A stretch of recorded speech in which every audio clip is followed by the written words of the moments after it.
Everyone, welcome back to week 12 Signal and Systems lecture. Today's lecture will continue talk about Z transform, mainly on the inverse Z transform that you will need to use Z transform table to find out the solution.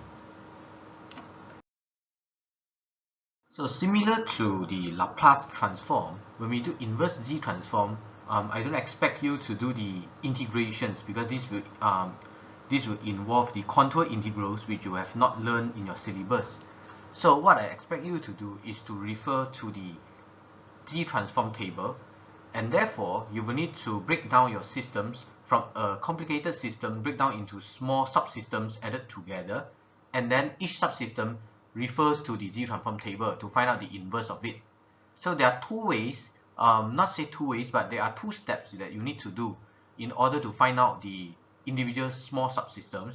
The first one is to do long divisions to get a proper transfer functions.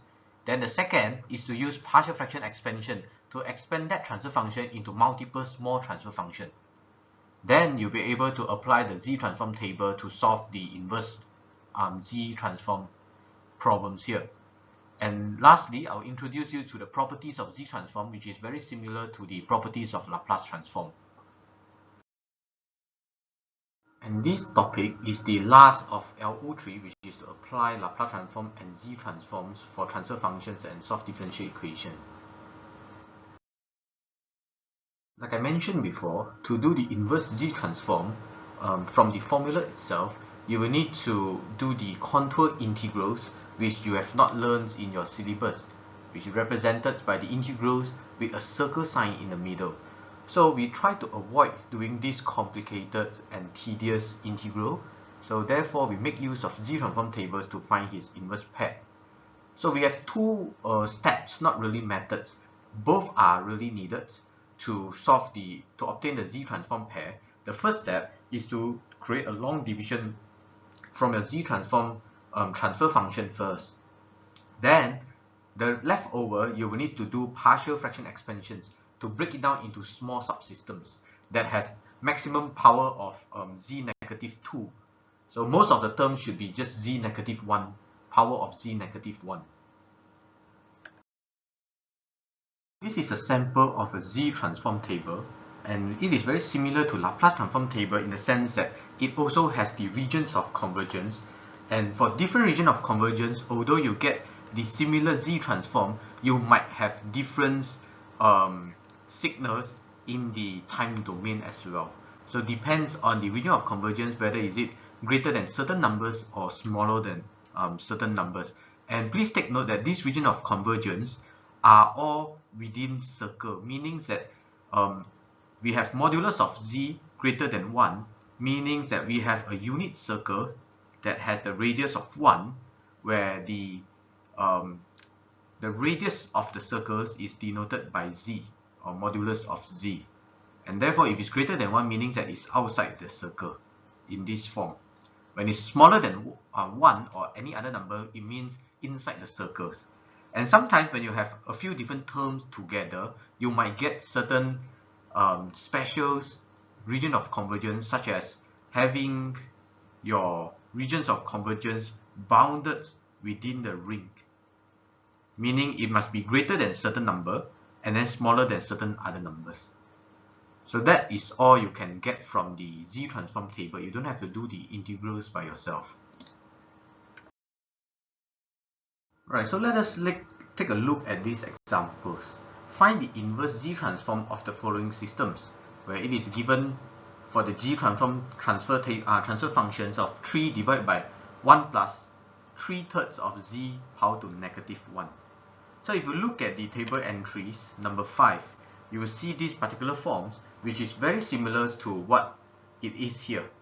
So we need to relate each of the A, or in here only A, we need to relate it into the forms that is shown in the table. So first of all, we need to get rid of the 3.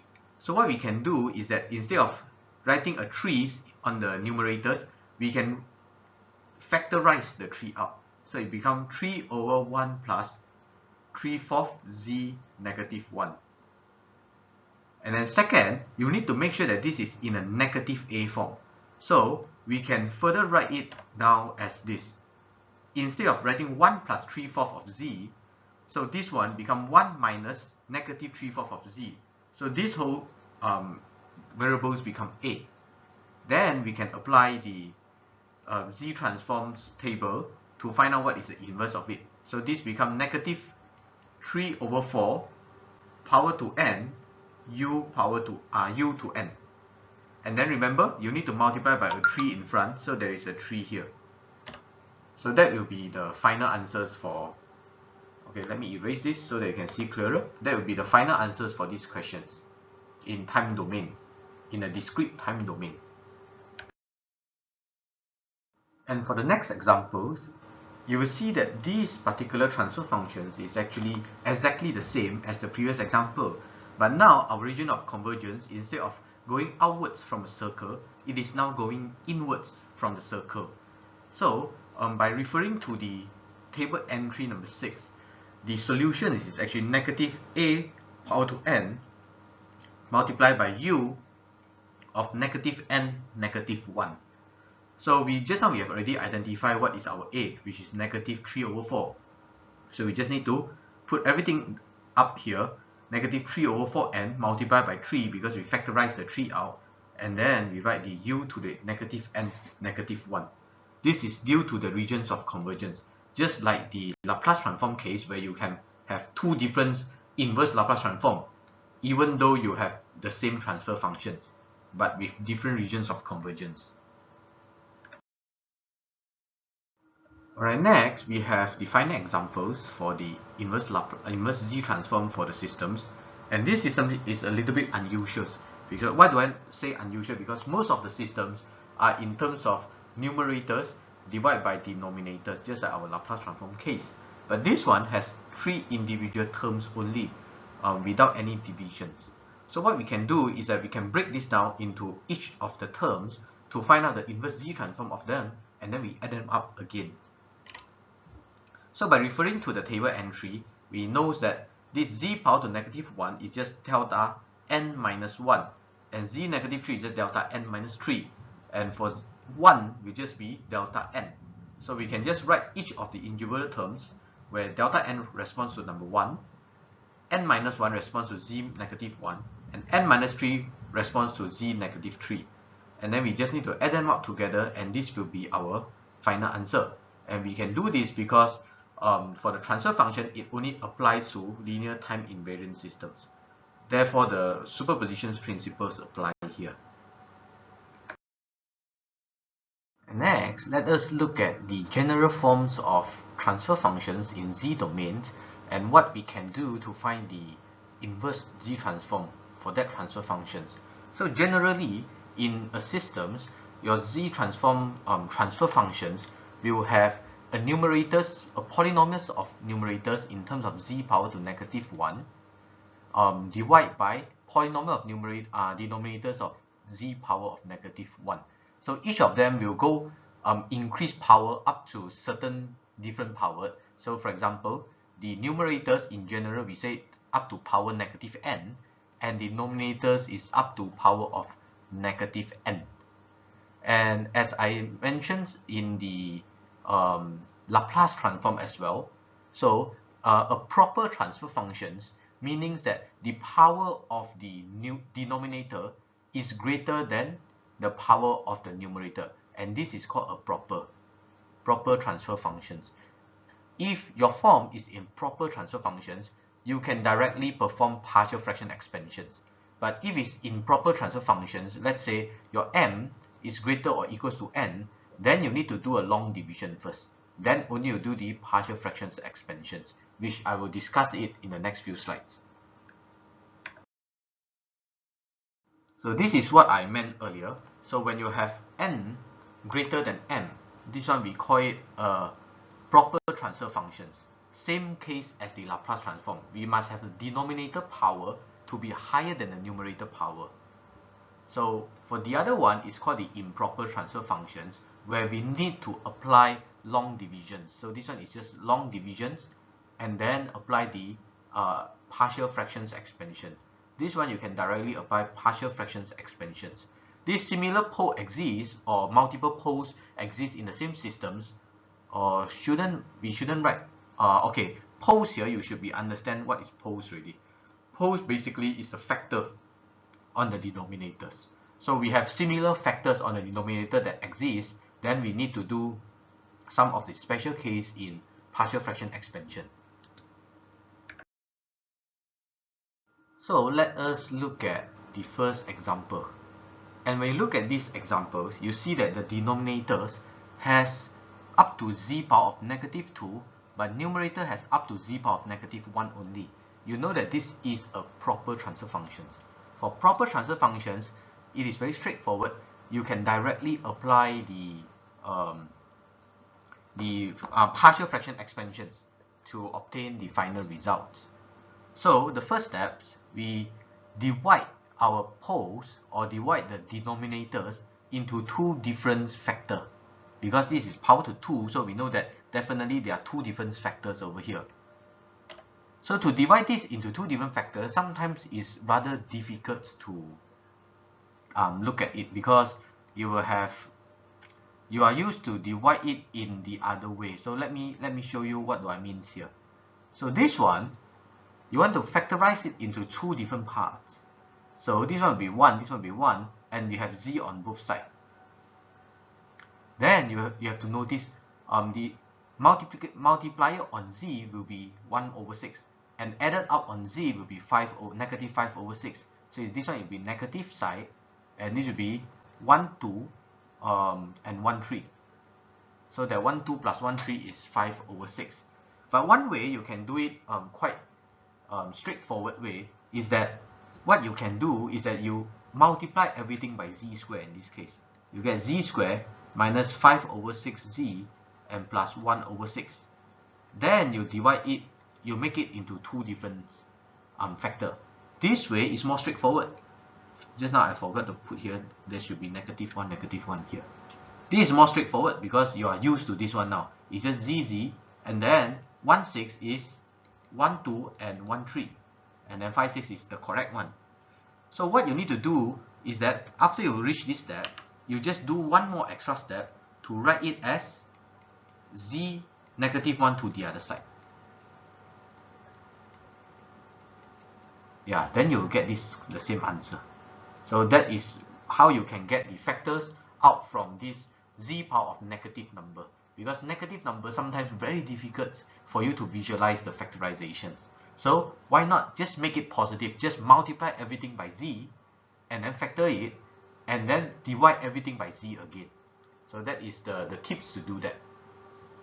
So just like the usual partial fractions, once you divide into two different pole or two different factor, you separate the factor into one part and the second part, and then each part you put a randoms, not really random, but put a variable's name, a1, a2, or a or b.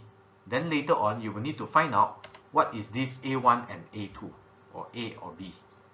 Alright, so this step is the usual steps, because in front is 1 minus 2z -1, and also the denominators, something multiplied by something, and then you multiply everything by the denominator.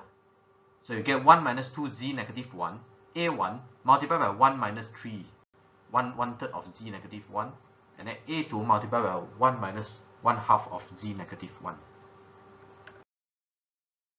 Then next, we need to substitute the value of z into the equations, and then to find out what are the a1 and a2. So the easier way is to substitute the z, whereby it will make the one side of either a1 or a2 to be 0. So in this case, let us substitute z as 1/2. Or what you can do, you can also treat it as substitute z -1 as 2. It's the same thing. Alright, so if you think that this is easier, then you just do it this way. Then you can just directly put in 2 into your equations. So I think this one will be the easier way to do it. Then you can find out a1 equals to -9, and then substitute z -1 equals to 3, put into the equations, you can find out a2 is 10. So finally, you can break down the systems into two different subsystems, where one of it is negative 9 divided by certain thing, the other one is positive 10 divided by some other things. Then you find the inverse inverse Z transform for both sides. Then by referring to a table, you should be able to get the answers for here. Then also one thing that you have to take notes is that you have to take notes of the whether it is outwards from a circle or inside a circle here, because if the sign is different, which is less than 1/3, then it will be a different answer.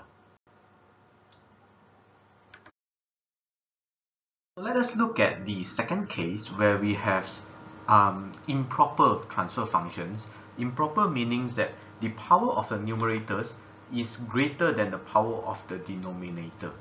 So in this case, we need to make sure that we obtain a proper transfer functions. So what we can do is to do a long divisions to divide the numerators from our denominators and to get the remainder as a proper transfer function.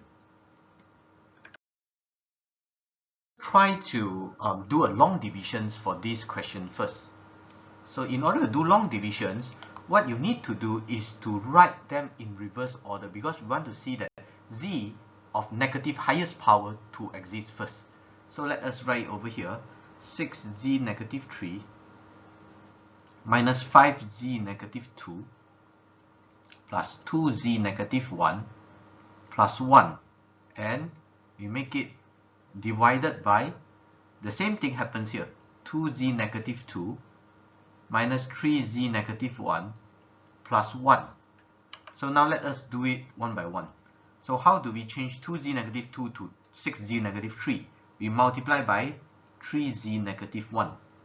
So we get 6Z negative 3 minus 9Z negative 2 and plus 3Z negative 1.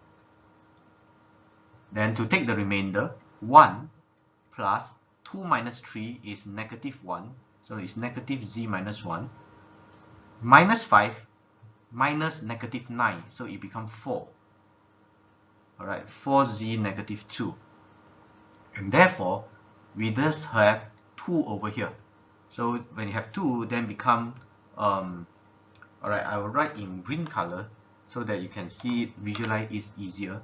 So 2, and this becomes 4Z minus 2.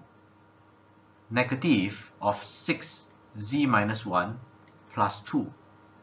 Then the leftover will be 5Z negative 1 minus 1.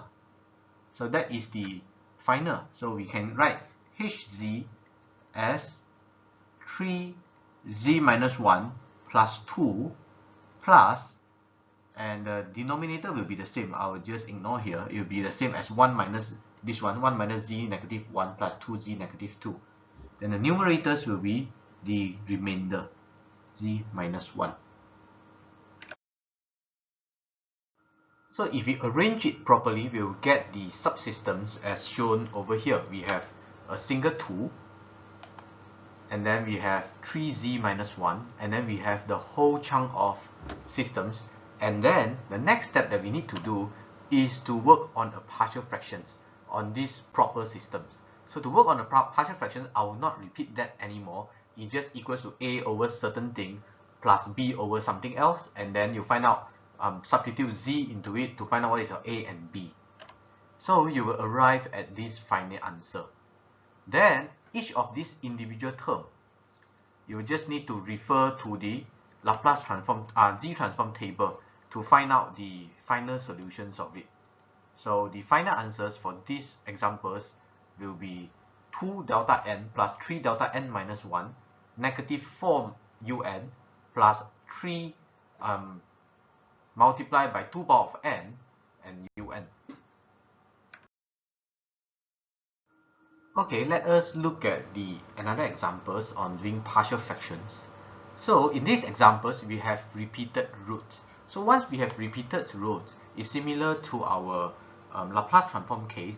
When we have repeated roots, we need to expand the partial fractions into one more extra terms, where this extra terms is in terms of the repeated root itself. So we have ABC or A1, A2, and A3 now.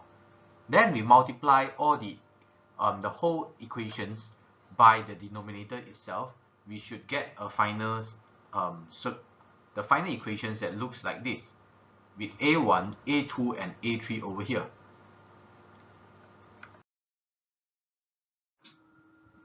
And next, we need to substitute the z values over. We can do it by eliminating some of the A1, A2 or A3 so that we can get it to 0. Then it will be easier for us to solve it. So let us try z equals to 1.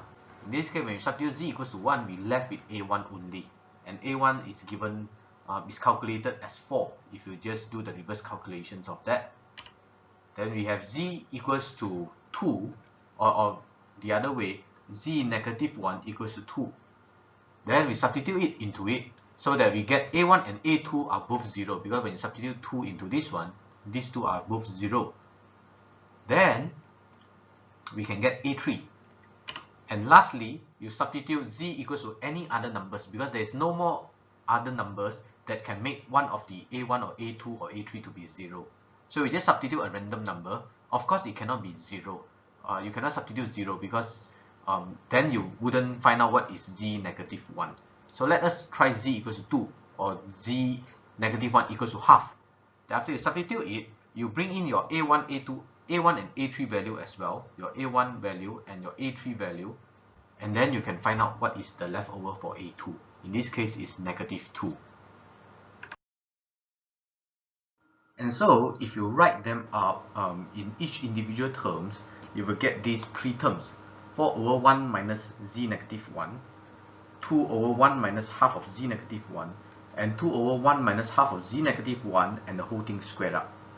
Then we refer to tables to find out the inverse z transform for each of the term. And now you actually notice one thing. For the last term here, you cannot really find out the inverse z transform for this term. If you refer to the table, the closest that you can find is actually in this form: a z minus 1 of 1 minus a z minus 1 square inverse z transform, so that's z minus 1, will get you the n, a power to n and un. But this is not the same terms, because for the same terms, there is no z negative 1 on top. So how do we actually solve this? And this actually leads us into the properties of z transform. We call this the time shifting property. Time shift properties will enable you to cancel off the z negative 1 over here. But I will talk about this, the time shift property, in the next few slides. So after you have learned the time shift properties, I want you to come back to this slide and then to solve this, to find out what is the solutions for this 2 over 1 minus half z negative 1 square of it. Alright, the answer is here already, but I want you to work it out. How do you get the answer? And the next sections of today's lecture is on the properties of z transform. So this is again very similar to properties of any transform, Fourier transform or Laplace transform, because all these transforms are transforming a system from time domain into frequency domain. But for z transform and Laplace transform, it's not really frequency domain anymore because it has suppressed the signal. But the whole properties is still similar to frequency response because it still has the frequency components on it. So therefore, linearities will hold. So like we always do, let's say we have a systems that we divide into two subsystems added together. We can just apply each of the systems, the inverse z transform, to find out the answer. And then we can just simply add them together for the answer. So it's the same as the linearities theorem. And for the regions of convergence, like I said earlier, if you have one of the regions is more than 2, let's say this is 2, another one of the region is more than 3, so one is more than 2, another one more than 3, you will need to find the overlapped regions. Alright, the overlap regions in mathematics is called the intersection. Alright, because they overlap, therefore it's the intersection. Just like when you have sets, the overlap is called the intersection. This is A, B, so this is A intersect B. So therefore I write it in mathematics way. So but this just means that you get the overlap regions. So in these regions, okay, this is not 2 and 3, this is 1/3 and 1/2. So in these regions, anything beyond 1/3 and 1/2 will be just anything beyond 1/2. Okay, next is the time shift properties, which I mentioned earlier with the examples.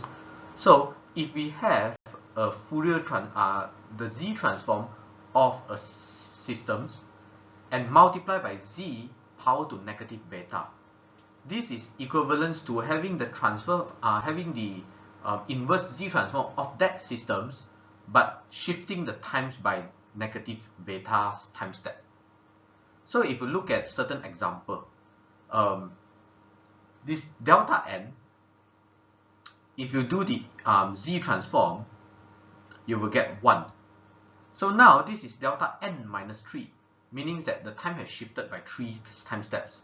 So therefore, we need to make 1 multiplied by Z minus 3, because it's Z minus 3 multiplied by 1. Alright, so the second case, let us look at this here. So we have 2 power n minus 2 un minus 2. We know that this is actually time shifted from originally 2 power n un. So originally 2 power n un, when you when you Z transform it, you will get 1 over 1 minus 2 Z negative 1, correct? Because it's minus a Z negative 1. But now you know that you are going to shift a negative 2 on time domain. So therefore, in your frequency domain, you need to shift a Z power to negative 2 as well. You need to multiply it by Z power of negative 2. So that is what time shift is telling you about.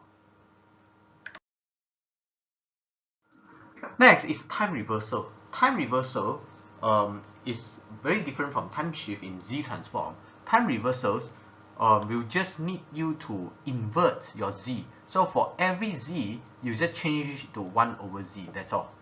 So let's say you change your time from positive n to negative n, then your Z will just change from Z to 1 over Z. So if you look at the example, let's say xn is an un. So we know that after you apply Z transform is 1 over 1 minus a Z negative 1. So now ask you, what is this x negative n? So like I say, when you change the time from n to negative n, your Z, all the Z will change from Z to 1 over Z. So you look at this. Initially it was Z negative 1. So now you need to change it to 1 over Z negative 1. So 1 over Z power to negative 1 will just be Z power to 1. So therefore you see a Z over here. And now what interesting thing is that the regions of convergence is also reciprocal. Meaning that initially your region of convergence is greater than A in this case. When you reciprocate it, first the sign will change, will be opposite sign, smaller than. And then second, this A will become 1 over A. So this happens to all cases, as long as you reverse the time of it. The next one is scaling at Z domain. So let's say initially we have Z. So Hz is initially. And then we scale this Z down by half, Z over 2. What we can do to the time domain is that we can just multiply it by 2 to the power of n. And then to our original Hn. So that is what scaling in Z domain property tells us. We don't have to recalculate what is this inverse Z transform for that. So we look at this example. If our Hn is just the unit step functions, and then we apply Z transform on it, we can get 1 over 1 minus Z negative 1. And let's say if we want to find out the Z over 2, we replace all the Z with Z over 2. So we want to find out this one. Our functions in time domain will just be Hn multiplied by 2 power to n. If your Z is divided by 2. If your Z is divided by 3, multiply by 3 power to n, so on and so forth. And your region of convergence need to be scaled up. by that number as well. So you scale your z down by 2, you scale your region of convergence up by 2. You just multiply your region of convergence by 2, that's all. So initially was 1, now become 2. The next one is the properties of differentiations. So differentiation is a little bit more complicated to understand because it's more intense in mathematics. So if you multiply or if you differentiate your z transform, and then you will need to multiply by a negative z. That is a must. You cannot ignore this one. If you ignore this one, then there is no properties for it. So the properties included differentiations of your hz and multiply by a negative z. Then it means that your time domain signals just simply multiply by a single n. And this is one of the examples. You can go through it yourself. I will not talk too much about this example. It's just differentiate this one to get z minus 2 over 1 minus z negative 1 squared, and then this negative, and then you need to multiply it by a negative z because of here. Therefore, you get this answer. Alright, conjugations properties. We seldom use this property, but just put here for completeness sake. So if you conjugate your time domain signal, alright, if our time domain signal is a complex signal, so you can conjugate it. So when you conjugate it, it's same as conjugating your frequency domain signals with a conjugating z. Alright, I don't have examples here to show you, but what is conjugate? That is what you need to know.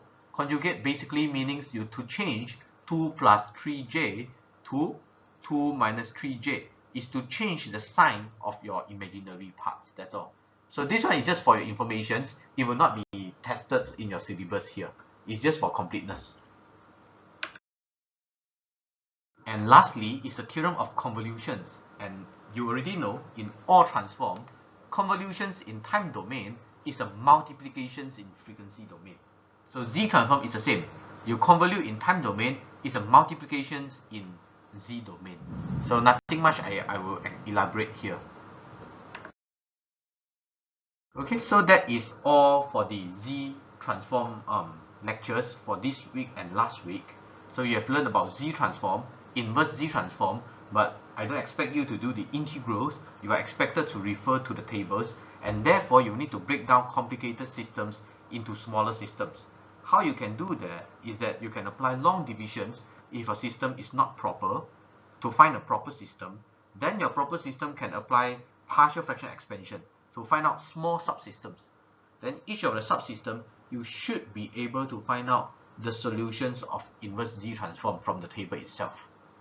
Then we also talk about the properties of z transform, which is very similar, or can say exactly the same as properties of your Laplace transform. So that is all for your lectures this week, and next week we'll talk about probabilities, and this is just a very outstanding topics that is nothing to do with all the transform that you have learned in the previous part of the lecture.